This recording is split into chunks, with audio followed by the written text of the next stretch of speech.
In this video, we're going to be talking about how to fix your Uber cannot create account. So let's get straight into the video. So there are a couple of ways you can simply go ahead and fix this problem. The first thing you want to do is ensure that you have a stable and active internet connection and try switching between Wi-Fi and mobile data.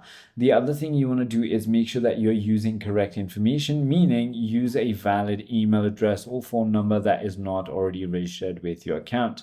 You can also simply go ahead and enter the correct OTP code sent to your phone and check spam folder if you're using email verification. You want to make sure that you're using a strong password with letters, numbers, symbols, and avoid easy or common passwords. You want to also go ahead and update the application if it's not up to date, or if you're on an Android device, simply go ahead and clear cache or data of the application. If you use any kind of VPN or proxy, make sure that that is disabled, and if nothing works, simply go ahead and contact their support team at help.uber.com. I hope this video clarifies everything for you. If you have further more queries, feel free to comment down below, and I'll see you on the next one.